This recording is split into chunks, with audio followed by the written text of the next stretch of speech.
convido os irmãos a abrirem suas Bíblias para o livro de Jeremias, capítulo 4, de versos de 1 a 4. Jeremias 4, de 1 a 4. Farei a leitura da palavra do Senhor, Jeremias 4, de 1 a 4. A palavra do Senhor nos diz assim: Se voltares, ó Israel, diz o Senhor, volta para mim, e se tirares as tuas abominações de diante de mim, não andarás mais vagueando, e jurarás, vive o Senhor na verdade, no juízo e na justiça, e nele se bendirão as nações, e nele se gloriarão. Porque assim diz o Senhor aos homens de Judá e a Jerusalém: preparai para vós o campo de lavoura, e não semeeis entre espinhos.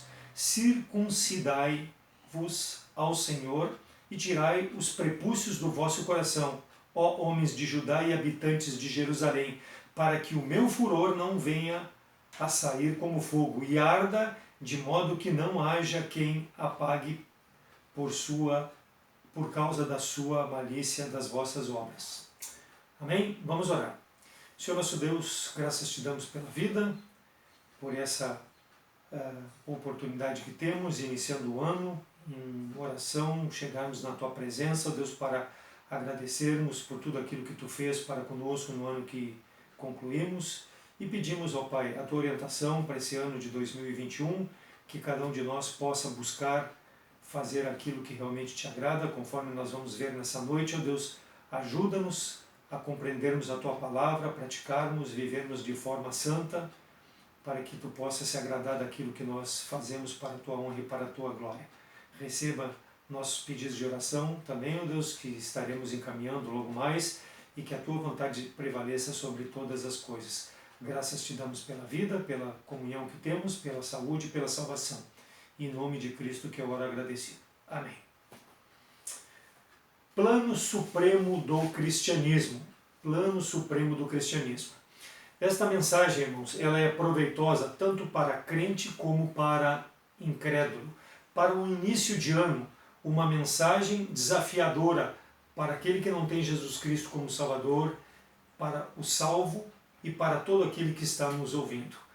Para quem busca na palavra do Senhor orientação, nós essa noite mostraremos através da mensagem que Jeremias trouxe ao povo de Israel, e vamos fazer uma aplicação para nós nos nossos dias, aquilo que Deus deseja que nós façamos para realmente praticarmos o supremo cristianismo. Jeremias 3,12 diz: vai, pois, e apregou estas palavras para o lado norte, e dize: volta, ó rebelde Israel, diz o Senhor, e não farei cair a minha ira sobre ti, porque misericordioso sou, diz o Senhor, e não conservarei para sempre a minha ira. Então o clamor do profeta Jeremias para que o povo de Israel se voltasse a Deus.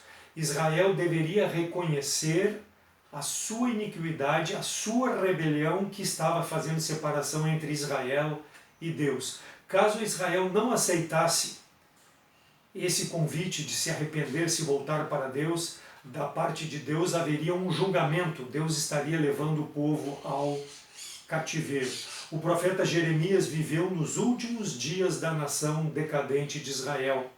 Ele foi o profeta de Deus que Deus enviou para pregar ao reino do sul, ao povo de Judá, que era formado pelas tribos de Judá e Benjamim. Deus havia repetidamente advertido anteriormente a Israel, e para que ela abandonasse o comportamento idólatra que apresentava diante de Deus. Mas Israel não quis ouvir, e Deus entregou Israel às 10 tribos, Deus separou as 12 tribos, entregou as 10 tribos, as tribos do norte, para o cativeiro nas mãos dos assírios. Então Deus enviou Jeremias para dar agora a Judá a última advertência antes de expulsá-los da terra, dizimando a nação e enviando a nação cativa a um rei pagão, Nabucodonosor, lá para a Babilônia. Então Jeremias aqui está dando a última oportunidade que Deus demonstra da sua misericórdia para que se arrependesse. Então Jeremias sempre foi um homem fiel e temente a Deus. Ele foi chamado a dizer a Israel aquilo que Israel não queria ouvir, que era o seu pecado impenitente, e que Deus haveria se voltado contra eles e que traria um grande mal, estava preparando para removê-los daquela herança que Deus havia dado e levá-los para o cativeiro com um rei pagão, onde eles sofreriam nas mãos desse rei. Então o povo de Israel tornara-se tão endurecido pelos efeitos do pecado que não acreditou em Deus e Deus os entregou na mão dos assírios. E agora acontecia com Judá. Jeremias tentou por várias vezes, clamando em nome de Deus, e o povo não ouvia. Jeremias tentou fazer as pessoas entenderem que o problema de falta de crença não vinha de Deus, mas pela falta de confiança que o povo colocava em Deus, junto com a ausência de medo que levou o povo a rejeitar ao Senhor. Então a nação de Israel tinha colocado outros deuses em primeiro lugar, ao invés de colocar o Deus verdadeiro. Ao invés de servir a Deus, estavam servindo a deuses estranhos, ou seja, substituíram aquele Deus que havia libertado o povo do cativeiro do Egito, que havia feito os milagres, as pragas, que havia dividido as águas do mar para o povo passar em pé seco, que havia dividido as águas do Jordão. Tudo isso o povo havia esquecido, estava naquelas práticas que anteriormente eles haviam praticado lá no Egito. Então Jeremias recebeu de Deus a responsabilidade de entregar uma mensagem impopular, uma mensagem dura, mas uma mensagem convincente ao pecado que Israel praticava. Uma mensagem que traria uma angústia mental ao povo, além de fazê-los ser desprezado diante dos olhos de Deus. Então, Jeremias foi fiel à palavra do Senhor. Jeremias tinha um peso no coração. Jeremias foi conhecido por ser um profeta chorão. Por quê? Porque ele exortava o povo ao arrependimento e o povo não se arrependia. E ele chorava pelos pecados do povo. Judá fez pior do que Israel. Jeremias compara os habitantes de Judá com os de Israel. Apesar de Israel ter sido levado para o exílio, Deus estava dando a última oportunidade para Judá não sofrer as mesmas consequências e ir para o cativeiro da Babilônia. Então, Jeremias amava Judá, mas ele amava muito mais a Deus e fazer a vontade de Deus. Por isso que ele foi duro com o povo. Por mais doloroso que poderia parecer a posição de Jeremias, ele transmitiu a mensagem consistente de julgamento que o Senhor iria fazer com seu próprio povo. Jeremias foi obediente e disse aquilo que Judá deveria fazer para escapar do juízo do Senhor.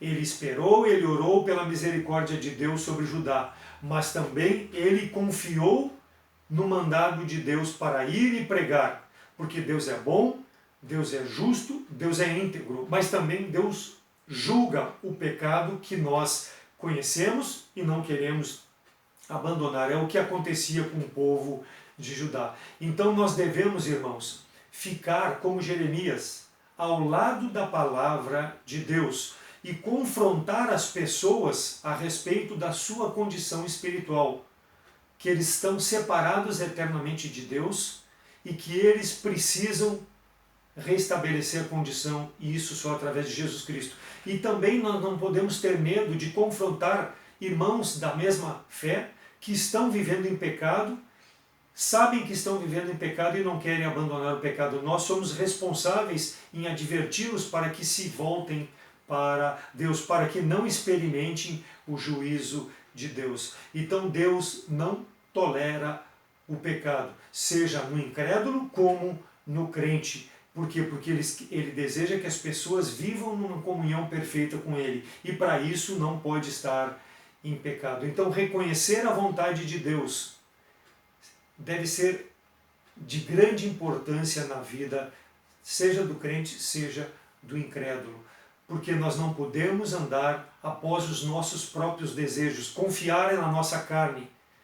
mas nós devemos confiar em Deus, mas saber que a infinita sabedoria e o plano perfeito de Deus para a nossa vida não pode habitar o pecado junto de nós. E Deus fará o melhor para nós, fará o melhor para aqueles que confiam e esperam nele, mas nós precisamos também fazer a nossa parte nesse relacionamento com o Senhor.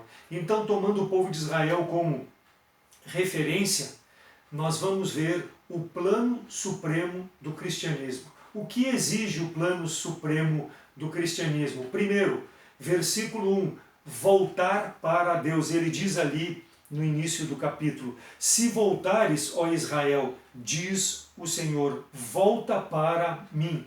Então, uma promessa condicional da parte de Deus, apesar da situação pecaminosa de Judá. A condição era de voltar-se para Deus, ou seja, se houver arrependimento no teu coração, Judá, no coração do teu povo, para que as bênçãos possam ser derramadas sobre vocês, como minha nação, como nação escolhida, eu vou continuar abençoando vocês. Mas para isso, precisam voltar para mim. Versículo 1, se voltares para mim, volta para mim. E se tirares as tuas abominações de diante de mim, não andares mais vagueando. Então, o povo estava longe de Deus. Se voltares para mim, o que Deus esperava que Israel fizesse? Que Israel tirasse todas as abominações, todos aqueles ídolos estranhos, tudo aquilo que eles faziam que era contrário ao culto ao único Deus verdadeiro. Então o povo andava vagueando, ele estava sem rumo.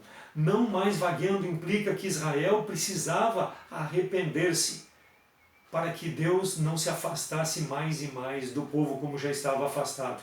Então Deus não se afastaria do povo se o povo se voltasse para Deus, se o povo colocasse a fé em Deus. Versículo 2, e jurares, vive o Senhor, na verdade, no juízo e na justiça, e nele se bendirão as nações, e nele se gloriarão. Se jurares, o que significa? Seja fiel à aliança que eu fiz com vocês, quer dizer, não jurar em nome de deuses estranhos, não buscar deuses estranhos, busque a mim, busque a verdade, busque o juízo, busque a justiça, o único Deus. Como vive o Senhor, ele vive em verdade, ele vive em justiça, ele vive na retidão, assim que o povo de Deus deve viver, assim que Deus queria que o povo de Judá vivesse.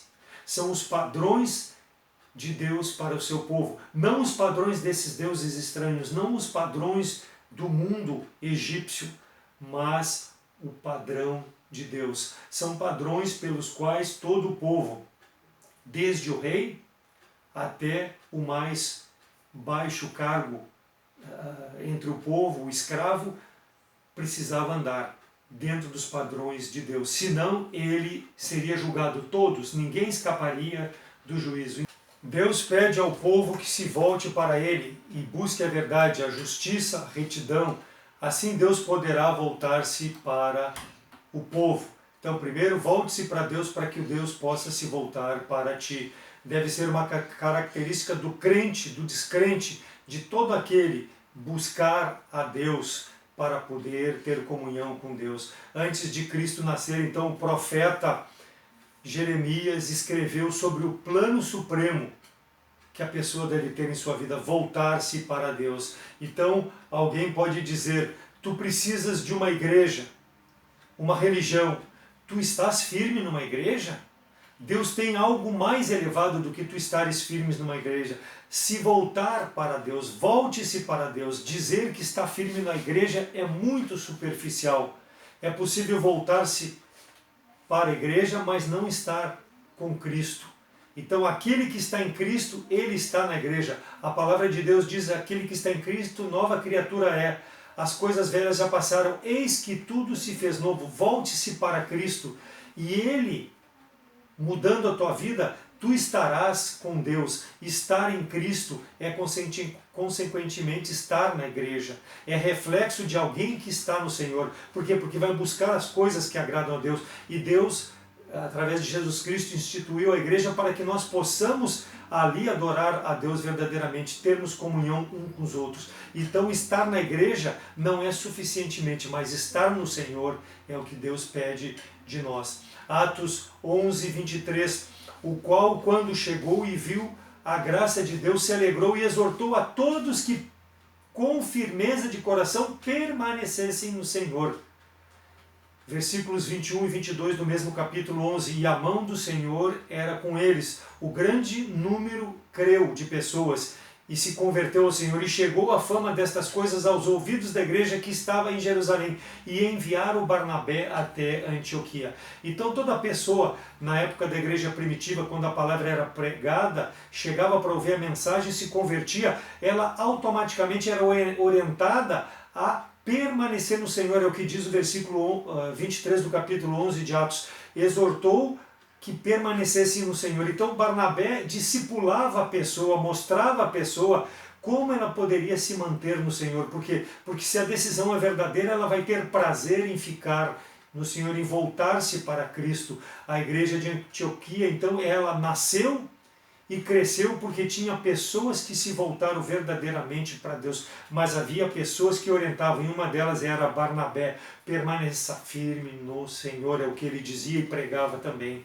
Então a igreja pode ter incrédulos, mas que não estão firmes no Senhor. Vide várias igrejas que pregam, dizem pregar a palavra de Deus, mas pregam um falso evangelho. Há pessoas firmes nessa igreja. Vide o catolicismo, quantas pessoas fiéis, muitas vezes mais fiéis que até os próprios crentes, firmes na igreja, mas não no Senhor. Quem está firme no Senhor é diferenciado por sua atitude. Esse é o plano de Deus para a nossa vida. Fique firme no Senhor, o plano supremo do cristianismo. Muitos não estão firmes no Senhor e nem na igreja. Permanecer no Senhor até que Ele venha. Esse é o desejo do nosso Senhor e Salvador Jesus Cristo. E é o mandamento que Ele deu para nós. E o cristianismo deve mostrar essa firmeza no Senhor ao mundo, para que o mundo possa ver a diferença do que é servir a Deus. Versículo 1, volte para mim, Deus está dizendo. Clama, Jeremias, ao povo rebelde para que abandone a sua malícia, abandone o pecado. Jeremias 3,10, ele diz, e contudo, apesar de tudo isso, a sua leivosa irmã Judá não voltou para mim de todo o seu coração, mas falsamente diz o Senhor. Então não podemos andar em falsidade. Desde Adão até o dia de hoje, a mensagem que nós devemos pregar é: volte-se para o Senhor. É o que a humanidade precisa ouvir. Não andeis vagueando, ele fala no versículo 1. O que é vaguear? Vaguear é andar sem destino, sem um rumo estabelecido, perambulando. Vagar. Volte-se para Deus. Não ande de forma fingida, oscilante. Não fique vagueando à toa por aí. Não fique perdido, andando em círculos. Não dê volta ao mundo. Mantenha o rumo servindo a Deus. Tenha compromisso com Deus. Qualquer problema que ocorre, muitas vezes a pessoa se afasta de Deus. Por quê? Porque não está firmado nos propósitos de Deus. Volte-se para o Senhor. Versículo 1. Tirar as abominações. Quantas coisas Deus considera abomináveis? Existem muitas coisas, muitas, e nós vamos ver rapidamente 3 coisas que Deus, aos olhos de Deus, é nojento, as abominações que muitas vezes nós praticamos. Por quê? Porque andamos vagueando, não nos voltamos para o Senhor. Provérbios 6, 16 e 19. Lá ele fala de 7 coisas. Ele diz assim, 16 a 19 de Provérbios 6. Estas 6 coisas aborrece o Senhor, e a 7ª a sua alma abomina: os olhos altivos, a língua mentirosa, e mãos que derramam sangue inocente, e coração que maquina pensamentos viciosos, e pés que se apressam a correr para o mal, e a testemunha falsa que profere mentiras, e o que semeia contenda entre irmãos. De todas essas 7, eu quero destacar o que Deus abomina: língua. Abomina o Senhor. Língua falsa. A língua é um fogo e tem poder de destruir. Assim a língua tem destruído comunhão de muitos, tem destruído igrejas, tem semeado contendas, como diz o próprio versículo, e Deus odeia o que semeia contendas entre irmãos. Tiago 3, 5 e 6 diz assim também: a língua é um pequeno membro, mas se vangloria de tão grandes coisas que faz. Mas ela é que semeia as contendas, ela é que incendeia os relacionamentos e cria o atrito. A língua também é um fogo, como um mundo de iniquidade. A língua está posta entre os membros e contamina todo o corpo, e inflama o curso da natureza, e é inflamada pelo inferno. Deus odeia língua mentirosa. Outra coisa que Deus odeia, Provérbios 28, 9. O que se desvia os seus ouvidos de ouvir a lei, até a sua oração será abominável. Então é abominável perante Deus aquele que se desvia de ouvir a lei do Senhor. Ele anda vagueando, não remove as abominações de sua vida e não quer ouvir quando Deus exorta, assim como não queria ouvir o povo de Judá. Deus não vai ouvir a nossa oração se nós não retirarmos aquilo que não agrada ao Senhor. É abominável aquele que não ouve e pratica a santidade, anda vagueando. A nossa oração não vai chegar nunca a Deus se nós chegarmos na presença de Deus com pecado. Precisamos primeiro confessar o nosso pecado para que o Senhor perdoe. Nós abandonando o pecado, nós vamos restabelecer a comunhão com o Senhor, porque confessamos o pecado. Aí Deus vai ouvir a nossa oração. Muitos dizem, eu vou orar ao Senhor, mas se não tem Cristo como Salvador, a tua oração é abominável diante de Deus. Precisa passar por Cristo para que Deus possa ouvir a tua oração. E o primeiro passo é reconhecer Ele como Salvador. Isaías 1,3, não tragais mais ofertas de balde, incenso é para mim abominação, e também as vossas festas de lua nova, sábados e convocação das congregações. Não suporto iniquidade, nem mesmo ajuntamento solene. É abominável perante o Senhor e Ele não suporta a iniquidade. É repugnante quando nós nos ajuntamos para cultuar a Deus e temos pecado no nosso meio. Isso é repugnante para o Senhor. Confesse o pecado, ajunte-se para cultuar a Deus. Ajuntamento solene sem pecado, em santidade. Então, para termos rumo à nossa vida, nós traçamos metas, nós colocamos alvos. Será que na nossa meta, no nosso alvo, está remover tudo aquilo que separa da comunhão com Deus? Remover as abominações? Estar no Senhor firme deve ser o nosso alvo, e para isso não pode ter abominação. Então é um grande ensino, um tremendo desafio ao povo de Judá e também a nós crentes. O plano supremo do cristianismo, em primeiro lugar, voltar-se para Deus, retire as abominações. E em segundo lugar, o projeto de Deus, o plano supremo do cristianismo, versículo 3, ele diz, porque assim diz o Senhor aos homens de Judá e a Jerusalém, preparai para vós o campo de lavoura, e não semeeis entre espinho. Campo de lavoura, lavrar um campo novo. Aos homens de Judá e de Jerusalém, o Senhor queria um terreno pronto para que a semente fosse jogada e semeada e que desse fruto. Ou seja, não fosse desperdiçada nem a semente, nem o tempo daquele que plantou. Como é lamentável quando semeamos entre espinhos. Israel precisava de um novo campo no qual lançar as sementes da fidelidade seria o afastamento radical do pecado da idolatria. O que quer dizer isso? Deus, na realidade, através de Jesus Cristo, Ele sempre usou parábolas, as coisas naturais, as coisas materiais conhecidas do ser humano, para trazer lições espirituais. E aqui traz a lição espiritual para o povo de Israel e de Judá e traz para nós. Deus usou algo conhecido para ensinar algo desconhecido. Lições espirituais. Assim como se usou o filho pródigo, como ele usou o joio e o trigo, Deus usa parábolas, mas para trazer exortações espirituais, um propósito para atingir as nossas vidas, porque é mais simples de nós entendermos a palavra de Deus. Então, estamos iniciando um ano novo. Nós não precisamos, para esse ano que está se avizinhando aí, nós não precisamos ir buscar búzios, adivinhos, jogar carta. A nossa vida não depende disso. Não só a vida, ela deve estar na mão de Deus nesse ano todo, mas nós devemos permitir que Ele, através da sua palavra, que é semeada no nosso coração, produza frutos através da nossa vida. Deus é o Deus das novidades. Lá em João capítulo 3, Jesus Cristo ensina Nicodemos sobre o nascer de novo, e ele explica o que é necessário para nascer de novo. É necessário aceitar Jesus Cristo como Salvador. Então tem um ensinamento para a vida. Salmo 41:3, esperei com paciência no Senhor, e Ele se inclinou a mim e ouviu o meu clamor. Tirou-me de um lago horrível e deu de um charco de lodo. Pôs meus pés sobre uma rocha firme. Ele firmou os meus passos e pôs um novo cântico na minha boca, um hino ao nosso Deus. Muitos temerão e confiarão no Senhor. Isso é nascer de novo. É aquilo que Jesus Cristo falou para Nicodemos, é o que o salmista está falando. O Senhor tira o pecador da sua vida de lamaçal e coloca na rocha firme, que é Jesus Cristo, a rocha que vai nos conduzir até a eternidade. Dá um cântico novo, ou seja, dá um novo sentido para a nossa vida. Então nós, como salvos em Cristo Jesus, nesse ano, temos que ter um sentido na nossa vida de santidade. E aquele que não tem Jesus Cristo precisa nascer de novo, precisa pôr os pés na rocha firme, que é Jesus Cristo, ser uma nova criatura. Aquele que está em Cristo, nova criatura é. As coisas velhas já passaram, tudo se fez novo. Ezequiel 11:19, e lhe darei um mesmo coração e um espírito, porei dentro deles, e tirarei da sua carne o coração de pedra, e lhes darei um novo coração, um coração de carne, um novo espírito, um novo nascimento. Atos 5, ide, apresentai-vos no templo e dizei ao povo todas as palavras desta vida.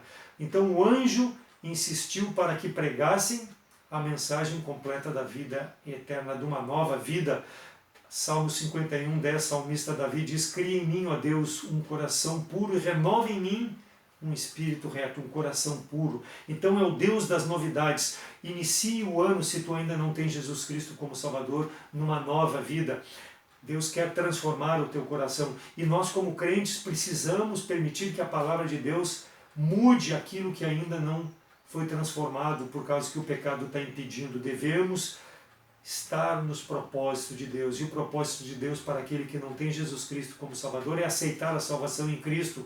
E para nós crentes é, nesse ano, andarmos em novidade de vida. Remova tudo que não agrada a Deus, renove o espírito inabalável, ande com o Senhor nesse ano de 2021. Seja melhor do que já foi no ano de 2020. O pensador disse, leva tempo para ficar jovem. A nossa cabeça funciona assim, irmãos. Leva tempo para envelhecer. Quantos e quantas pessoas passam pela vida cristã, vão envelhecendo na idade e o espírito fica no mesmo. Perdem o vigor físico, mas continuam jovens no entendimento espiritual. Não têm força para suportar a fadiga de um ano inteiro. Por quê? Porque não crescem. O seu coração não é um campo fértil para que a semente seja jogada e dê crescimento. Envelhece como crente, mas não amadurecem espiritualmente, não têm entusiasmo, não fazem as coisas, não evangelizam, não testemunham. Por quê? Porque continuam como jovens. Nasceram de novo, sim, mas não cresceram espiritualmente. Precisa permitir que a palavra de Deus faça a transformação dia a dia para que nós possamos ser úteis. Renova em mim, Senhor, um espírito inabalável. Deve ser o nosso desejo. A nossa fé não pode envelhecer, irmãos. A nossa fé, ela amadurece, ela não envelhece. Nós envelhecemos fisicamente, mas nós não podemos perder o ânimo, nós não podemos perder de vista o auxílio do Senhor para nos mantermos inabaláveis nesse ano de 2021. Deus é um Deus de novidade e através da sua palavra, dia a dia, Ele renova as nossas forças, Ele renova o nosso entendimento para que nós possamos produzir fruto. Renova em mim, Senhor, esse espírito inabalável. Deve ser o meu desejo, deve ser o teu desejo. O campo novo. Por quê? Porque entre espinhos não dá para frutificar, não dá para crescer, não cresce, não se desenvolve. Por quê? Porque o espinho vai sufocar, o espinho não vai permitir que amadureça. Lá em Mateus 13:22, quando Jesus Cristo fala da parábola do semeador, ele fala das sementes que estão jogadas, a semente no caminho, e depois ele diz a semente que foi jogada entre os espinhos. E o semeador jogou ela entre os espinhos.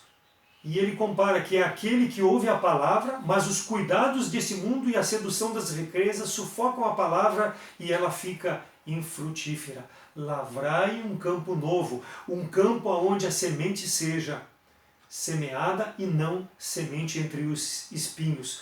Por quê? Porque será perdido o esforço, será perdida a semente, será perdida a esperança, será perdida a vida, porque não vai produzir fruto. Tudo perdido. Por quê? Porque o coração não estava pronto para receber a semente e germinar e produzir frutos. Não há compensação nenhuma pelo esforço, por isso que nós precisamos semear ou permitir que nosso coração receba a semente viva e ela possa brotar. Não pode ser entre espinhos. As coisas desse mundo não podem sufocar a palavra de Deus no nosso coração. Campo novo, pois a vida cristã deve ser esse ambiente, novos horizontes, nova criatura. As coisas velhas ficaram para trás, tudo se fez novo. Sulcar, preparar a terra, semear para crescer, para dar fruto, para que o ciclo possa ser renovável. Haverá esforço e haverá trabalho com resultado. A pessoa na igreja, muitas vezes, está firme, mas muitas vezes na sua vida fora da igreja é um caos. Por quê? Porque não produz frutos.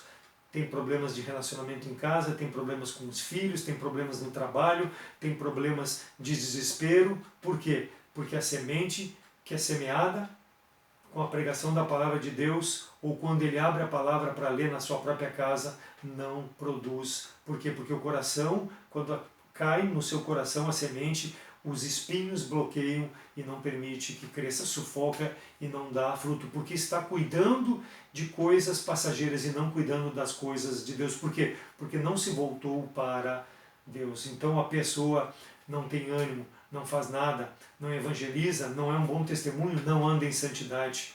Semeado entre espinhos, não dará fruto.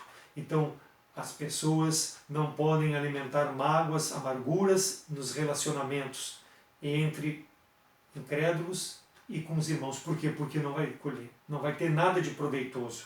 Uma vida vazia. Não permita isso na tua vida, irmão, que eu também não permita isso. Que nós possamos permitir que a palavra de Deus faça a obra em nosso coração, para que possa produzir fruto. E aquele que não tem a Cristo como Salvador, que possa permitir que a palavra seja semeada, produza o fruto, que os cuidados do mundo não sufoquem para que possa dar resultado. Lavrai em campo novo para abastecer celeiros espirituais no céu.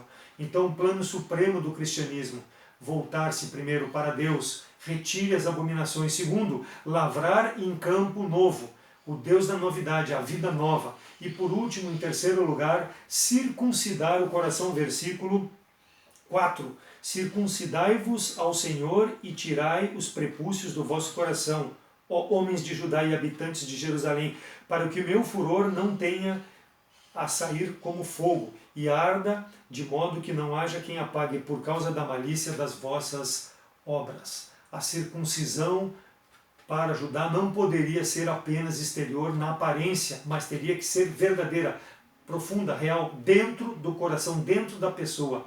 Os sinais exteriores de que o povo pertencia ao Senhor só tinham valor se correspondesse com a realidade exterior, ou seja, um testemunho de depender de Deus. Então é uma advertência poderosa de Jeremias a respeito do julgamento de Deus sobre o povo de Judá. E ele apresenta a ilustração de um fogo consumidor se o povo não se arrependesse, se o povo não circuncidasse seu coração verdadeiramente, se o povo continuasse na sua malícia, seria destruído. Volte-se para Deus, lavre um campo novo, circunde o teu coração. O judeu era obrigado a circuncidar o prepúcio do macho que nascesse até o 8º dia, como parte da aliança que Deus havia estabelecido com Abraão. Gênesis 17, 10 e 11. Este é meu concerto que guardareis entre mim e vós e a tua semente depois de ti, que todo macho será circuncidado. Circuncidareis a carne do vosso prepúcio, e isso será por sinal de concerto entre mim e vós. O que o Senhor deseja com circuncidar o coração, que ele fala aqui no versículo 4? Que a aliança entre Abraão e o povo de Israel, a circuncisão, deveria ser a marca do concerto, que identificaria o povo de Deus. Mas, para tanto, precisava existir um comportamento digno de um povo separado, ou seja, andar em santidade. Porque não adiantava circuncidar o prepúcio do macho para mostrar a aliança se não havia uma vida de santidade. Então aqui no nosso texto de Jeremias, Deus diz para circuncidar não o prepúcio do nosso coração, do nosso, da nossa carne, mas do nosso coração. Ou seja, tem que ser profundo.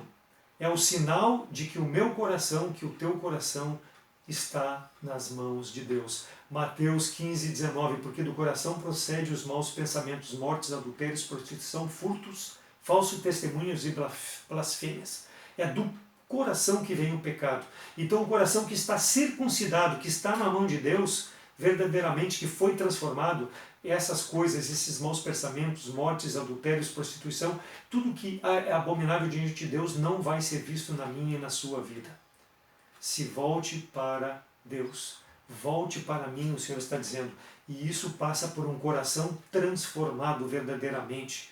Um coração que recebeu a palavra, um coração que foi verdadeiramente circuncidado. Romanos 2, 28 e 29. Porque não é judeu o que é exteriormente, mas sim, nem é em circuncisão a quem é exteriormente na carne, mas é judeu o que é no interior, e circuncisão o que é do coração, no espírito, na letra, cujo louvor não provém dos homens, mas de Deus. Então, quando Deus verdadeiramente transforma o coração da pessoa, esse coração fica circuncidado, ou seja, recebe a presença do Espírito de Deus e aí passa a viver de forma com que possa, com seus atos, suas atitudes, demonstrar que realmente houve uma transformação interna. E externamente ele vai mostrar. Então, ser um crente verdadeiro não é só assistir os cultos pela internet, não é só vir à igreja, sentar nos bancos e dizer que eu pertenço à Igreja Batista Fundamental no bairro Tristeza. A aparência não adianta, mas um filho verdadeiramente transformado pelo sangue de Cristo, ele vai mostrar interiormente a transformação com as suas atitudes externas. No espírito ele vai viver em forma santa, não só porque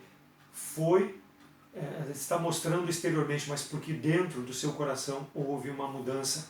Vai usar a palavra de Deus dia a dia para se aperfeiçoar de forma a glorificar a Deus com a sua vida. Vai vir para o culto, vai cantar, vai louvar a Deus com todo o coração e mostrar que verdadeiramente a vida que ele vive fora da igreja, ele é compatível com o que ele está fazendo ali dentro da igreja. Por quê? Porque vem de um coração circuncidado, transformado, vem do âmago da sua alma.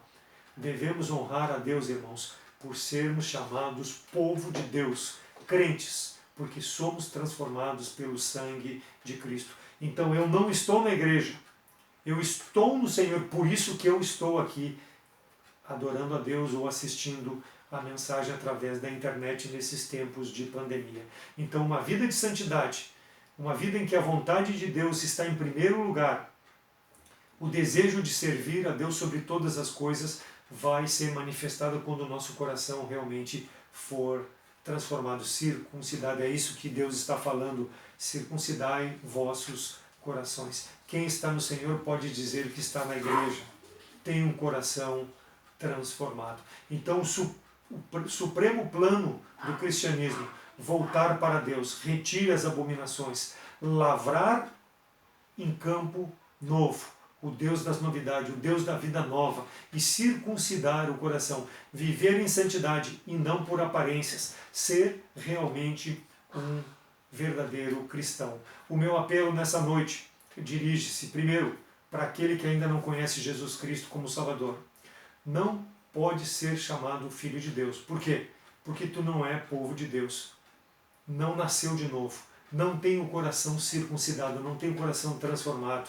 Precisa primeiro voltar-se para Deus, abandonar as abominações, reconhecer Jesus Cristo como seu verdadeiro Salvador, ter um coração transformado, ser um filho de Deus, uma nova criatura.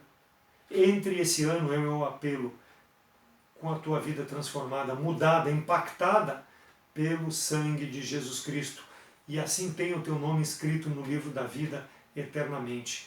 Não sabemos se vamos chegar no final do ano, mas uma coisa sabemos quando temos a salvação em Cristo, que o nosso caminho está na mão do Senhor.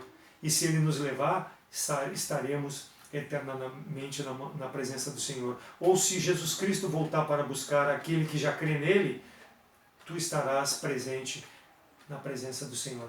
Meu apelo é para que tu possa crer em Cristo como Salvador. Romanos 10, 9 e 10 diz: a saber, se com tua boca confessares o Senhor Jesus, em teu coração creres que Deus ressuscitou do morto, será salvo, visto que com o coração se crê para a justiça e com a boca se faz confissão para a salvação. Então é no coração, é a transformação. Meu convite é para que tu nos procure. Procure pelas redes sociais, pelo Facebook, pelo WhatsApp, pelo telefone da igreja, e nós poderemos te mostrar à luz da palavra de Deus como tu pode ser uma nova criatura, como tu pode ter esse coração transformado. Meu apelo é que tu não inicie esse ano com essa incerteza. Creia em Jesus Cristo como Salvador, tenha o teu nome escrito no livro da vida, porque o sangue de Cristo nos purifica de todo o pecado. Nos procure e nós poderemos te ajudar. E ao crente, a mim e ao irmão que me assiste, o apelo é para que nós possamos produzir frutos. Se tu está afastado do Senhor, meu apelo é para que tu volte ao Senhor. Retire as abominações, cumpra 1 João 1,9, se confessarmos os nossos pecados, o Senhor é fiel e justo para perdoar os nossos pecados e purificar de toda iniquidade. Mas para isso precisa nós confessar. Ande este ano nos propósitos do Senhor, se tu não tem andado. E nós que já estamos firmes nos propósitos do Senhor, que nós possamos andar em novidade de vida, mostrar com a nossa vida aquilo que realmente foi feito no nosso coração, que o nosso coração é circuncidado, é transformado pelo sangue de Cristo. Mostre realmente essa transformação no relacionamento no trabalho, nas suas relações com os vizinhos, em teu dia a dia, para que Deus possa ser glorificado com a tua vida. Que Deus possa abençoar a sua palavra e que nós possamos, nesse ano de 2021, vivermos de forma santa, aguardando o retorno de nosso Senhor e Salvador Jesus Cristo. Amém? Vamos orar. Senhor nosso Deus e amado Pai, nós te damos graça pela Tua Palavra. Obrigado a Deus porque nós podemos iniciar o ano em comunhão com os irmãos, que Tu possa nos proteger nessa jornada de 2021, que o nosso coração possa ser um coração propenso a receber a exortação da Tua Palavra, praticarmos, ó Deus, as verdades na nossa vida, estarmos voltados para a Tua vontade, vivermos uma vida de santidade. Ajuda-nos a fazer aquilo, ó Deus, que possa manifestar Cristo com o nosso testemunho, no nosso relacionamento com as pessoas, alertando a necessidade que tem de salvação, ó Deus, e que não venhamos, ó Deus, a pecar contra Ti, mas reconhecer nosso pecado e viver uma vida que realmente seja aguardando o retorno de nosso Senhor Salvador Jesus Cristo. Obrigado por tudo que Tu tem feito para conosco. Abençoe também aqueles que não têm a Cristo como Salvador, que ouviram a mensagem nessa noite, ó Deus, que Tu possa tocar profundamente, transformar esses corações, que eles possam reconhecer a Cristo como Salvador, a necessidade de um novo nascimento, uma vida com novos ideais, perspectivas, ó Deus, e que Tu possa fazer a obra em cada coração. Obrigado pela comunhão que temos, pela vida, nos abençoe nesse ano e que possamos viver em espírito e verdade. Em nome de Cristo que eu oro agradecido. Amém.